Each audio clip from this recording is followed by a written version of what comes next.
The Thai people and the Cambodian people are like brothers and sisters. We have to live together in peace and in harmony until the end of the times. What is the motivation of Hun Sen and Hun Manet for the conflict this time? The real motivation is not border delineation. The real motivation is financial. I think we have to make it clear to bring an end to the Hun Sen regime, because the Hun Sen regime do not think in terms of national interest for Cambodia. So the real issue is how are we going to deal with the criminal activities, the organized crime along the Thai and Cambodia border. Hun Sen will protect those criminal organizations because his regime rely on those criminal organizations. Yes, so it's such a good opportunity to have your views on the conflict between Thailand and Cambodia, which affects people, many people between the two countries along the border. So the first question is, in your views, what motivates Hun Sen and Hun Manet in their approach to the conflict between Thailand and Cambodia? First of all, I want to make it clear. Thailand and Cambodia are not enemies. The Thai people and the Cambodian people are like brothers and sisters. We have to live together in peace and in harmony until the end of the times. So therefore, I don't support any attempts by any politicians to create tension or to exacerbate tensions between our two countries. So, in your opinion, what is the motivation of Hun Sen and Hun Manet for the conflict this time? The real motivation is not border delineation. The real motivation is financial, because the Hun Sen regime depends on the support, on the money provided by the organized crime, which have activities along the Thai and Cambodian border. Because the Thai authorities want to crack down on those criminal activities, Hun Sen reacts very strongly because this affects his lifeline, because his regime financially and vitally depend on the criminal organizations that is providing him financial support. Mr. Samrangsi, recently, I guess on Monday, the Cambodian parliament voted to amend the nationality law to allow the revocation of citizenship for those accused of treason. Do you believe this amendment was designed specifically to target activists, including you?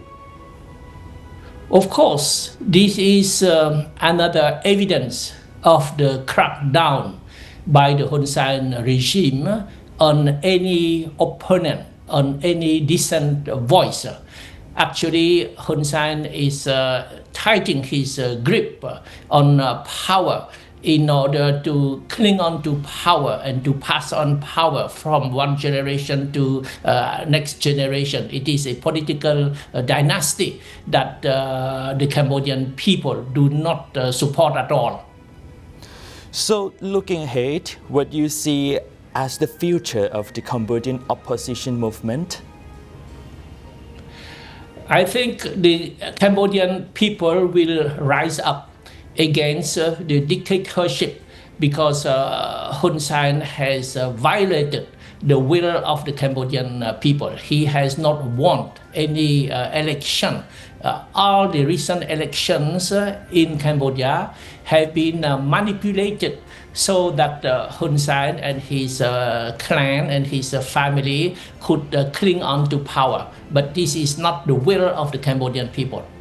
So despite restrictions and political pressure, do you believe a genuine opposition party can re-emerge to challenge Hun Sen's dominance in Cambodia? Of course, Hun Sen is not eternal, and he cannot pretend that Cambodia is like his private property, passing on the leadership from the father to the son, and he hints that it would be his grandchildren who will lead Cambodia in the future. This is just unacceptable. So, in your opinion, do you see Washington as a reliable partner for democracy and human rights in Cambodia, or has that commitment weakened so far? Hun Sen is trapped in dictatorship because he cannot afford to give any freedom to the Cambodian people, because the Cambodian people would use any freedoms they can have, such as the freedom to protest, to demonstrate. They will use such freedoms to topple his regime. He would not allow any demonstration, even the smallest demonstrations in Cambodia is not allowed. So Hun Sen cannot follow the democratic path. He has to remain in the dictatorship system. So therefore, this dictatorship system cannot last forever, especially with his political dynasty, which is anachronistic. What steps do you think are essential to achieve a peaceful settlement of the Thai-Cambodian border dispute? I think we have to make it clear to bring an end to the Hun Sen regime, because the Hun Sen regime do not think in terms of national interest for Cambodia. Hun Sen thinks only in terms of his family interest and his financial interest. So the real issue is how are we going to deal with the criminal activities, the organized crime along the Thai and Cambodia border. Hun Sen will protect those criminal organizations because his regime rely on those criminal organizations. Whereas if I perceive the situation well, the Thai authorities, whatever the government is in Bangkok, I think the Thai authorities are determined to crack down on the criminal organization along the border with Thailand. This is a good thing, not only for Thailand, but also for Cambodia and also for our region. I think Cambodia should ask for the implementation of the 1991 Paris Agreement on Cambodia. These agreements ensure that Cambodia has a democratic system on the one hand, and also that Cambodia's territorial integrity be respected by all countries, by all signatories of those agreements, including Thailand. The only solution is a diplomatic one based on an international treaty that is still in force.